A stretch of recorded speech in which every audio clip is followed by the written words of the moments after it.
Hello, নমস্কার সকলকে। তো চলুন আজকে আমরা জেনে নেব টবে গাছ লাগানোর জন্য সেরা মাটি কিভাবে তৈরি করতে হয়।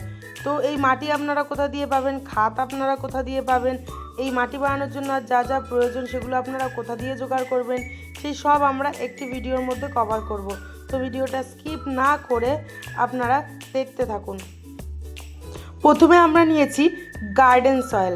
গার্ডেন সয়েল মানে হচ্ছে বাগানের মাটি। আমাদের বাগানে যে মাটি পাওয়া যায় এটা আপনারা যে কোনো নার্সারিতে পেয়ে যাবেন। আমি এটা 200 টাকা ভ্যান করে নিয়েছি। তারপরে আমি নিয়েছি এখানে কোকোপিট। কোকোপিট হচ্ছে নারকেলের ছোবড়া, সেটাকে শুকনো করে কুচি কুচি করলে এটা পাওয়া যায়।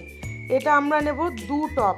আর হ্যাঁ, গার্ডেনের মাটি আমরা নিয়েছি 3 টব। এখানে যে ছোট টবটা আমরা দেখছি সেই টবের 3 টব আমরা নিয়েছি গার্ডেন সয়েল আর 2 টব নিয়েছি কোকোপিট।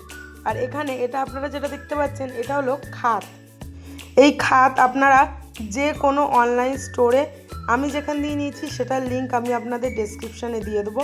আপনারা চাইলে সেখান থেকে পারচেস করতে পারেন, তাহলে ইজিলি আপনারা পেয়ে যাবেন। খাত হলো এমন একটা জিনিস যেটা মাটিতে পুষ্টি উপাদান যোগ করে। এটার জন্য মাটি নিজে পুষ্টি পায় এবং গাছ ফল ও ফুল দিতে ভালোভাবে কাজ করতে পারে। এই খাত আপনারা বাড়িতে নিজেরাও তৈরি করতে পারেন। আপনারা যদি চান এই খাত বানানোর ভিডিও আমি আপনাদের দিই, তাহলে আপনারা আমাকে কমেন্ট করতে পারেন। তাহলে হোমমেড খাত কিভাবে তৈরি করতে হয় সেটা আমি আপনাদের ভিডিওর মাধ্যমে জানিয়ে দেবো। আর সব কিছু দেওয়া হয়ে গেলে এখানে আমরা দেব 1 মুঠো নিম খোল। বড় টবে মাটি তৈরি করার জন্য আমরা এখানে দেবো 1 মুঠো নিম খোল।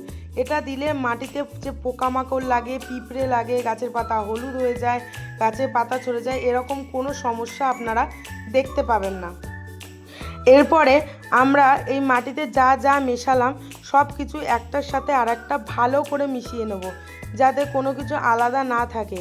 একটার সাথে আর একটা ভালো করে মিশিয়ে নিলে মাটি খুব ভালো রেডি হবে এবং আপনি গাছে ফলও খুব ভালো পাবেন। সেটা আপনি ফল গাছ লাগান কি ফুল গাছ লাগান, সেটা খুবই ভালো হবে। এই যে এখানে আমি মাটিটা ভালো করে মিশিয়ে নিয়েছি। আমার মাটিটা ভালো করে মেশানো হয়ে গেছে। দেখুন, মাটিটা এত কিছু দেওয়ার পরে মনে হচ্ছে যেন মাটি নিজের কালারই চেঞ্জ করে নিয়েছে। এটাই হলো সেরা মাটি গাছ লাগানোর জন্য।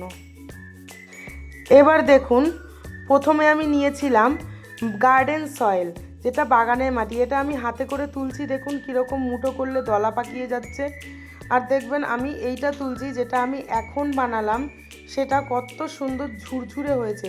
এটাতে মাটি নিজের শিকড় ভালোভাবে বিস্তার করতে পারবে এবং নিজে ভালো করে জল, খাদ, পুষ্টি সব কিছু ভালো করে নিয়ে ফুল ও ফল প্রদান করতে সাহায্য করবে। তো চলুন এবার আমরা মাটিটা টবের মধ্যে ফিল করে নেব। সবার প্রথমে মনে রাখতে হবে মাটির টবে যে গর্তটা থাকে বা হোলটা থাকে সেটা আগে বন্ধ করে নিতে হবে। সেটা আপনারা যে কোনো কিছু দিয়ে বন্ধ করতে পারেন। সব থেকে ভালো হয় কোনো প্রদীপ বা আপনারা যেই ভারে চা খান সেটা কিনে নিতে পারেন, বা মাটির কোনো ভাঁড় কিনে সেটাকে ছোট ছোট টুকরো করে রেখে দিতে পারেন। সেটা আপনারা অনেক দিন পর্যন্ত অনেক টবে ব্যবহার করতে পারবেন। সেটা করলে কি হবে, মাটির ভাঁড়ে টবের ফুটোটা বন্ধ না করলে যখন আপনি জল দেবেন তখন মাটিটা গিয়ে এই গর্তের মধ্যে আটকে যেতে পারে এবং তাতে আপনার ড্রেনেজ হোলটা বন্ধ হয়ে যাবে এবং গাছের রুট রট হতে পারে, গাছের রুট পচে যেতে পারে, শিকড় পচে যেতে পারে এবং আপনার গাছ মরে যেতে পারে। আর হ্যাঁ, সবসময় এটা মনে রাখবেন, যখন আপনি কোনো টবে ছোট হোক বড় হোক মাটি ভরছেন, সবসময় টবের ওপর দিক থেকে 2 ইঞ্চি ছেড়ে তারপরে মাটিটা ভরে নেবেন। এরকম করলে কি হবে, আপনি যখন কোনো গাছ লাগাবেন তারপরে যখন 15 দিন 1 মাস পরে কোনো খাদ দেবেন, সেটা মাটিটা খুঁড়ে আপনাকে খাদটা দিতে হবে। আপনি যদি একদম উঁচু অবধি টবে মাটি ফিল করে দেন, তাহলে যখন আপনি খুঁড়বেন এবং খাদটা দেবেন আর জল দেবেন, তারপর সব জল খাতের সাথে ওভারফ্লো হয়ে বেরিয়ে যাবে।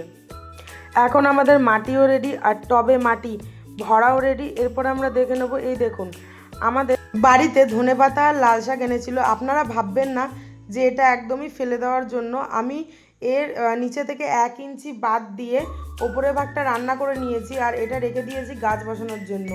এখানে দেখুন ছোট ছোট পাতা বেরিয়েছে, এগুলো বড় হবে। আর যতবার আপনাদের মনে হবে যে এটা বড় হয়ে গেছে খাওয়ার মতো, ততবার আপনারা এটা হারভেস্টিং করতে পারবেন।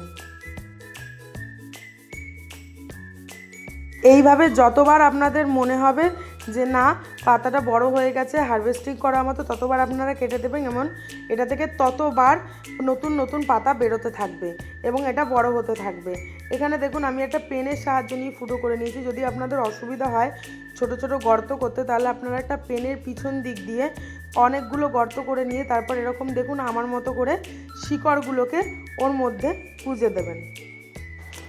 এবারে দেখুন লাল শাকের ডাঁটিগুলো, ওগুলোতেও বেশ ভালো ভালোই মোটা মোটা শিকড় হয়েছিল এবং লাল শাকের ডাঁটিগুলো আমি সেই একই রকম প্রসেসে পেনের ওখান দিয়ে একটুখানি গর্ত করে নিয়ে তারপরে ওটা ওর মধ্যে ঢুকিয়ে দিয়েছি।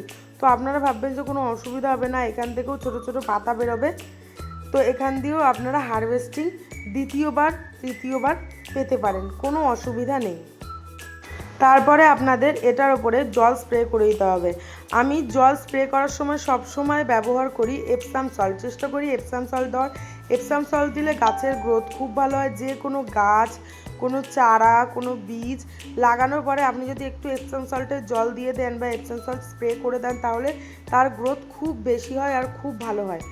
আর আপনি এভাবে তারপরে হাতের ওপরে করে এই মাটিটা পুরোটা ভিজিয়ে দিতে হবে, তারপরে আর 3 দিন ভেজানো যাবে না।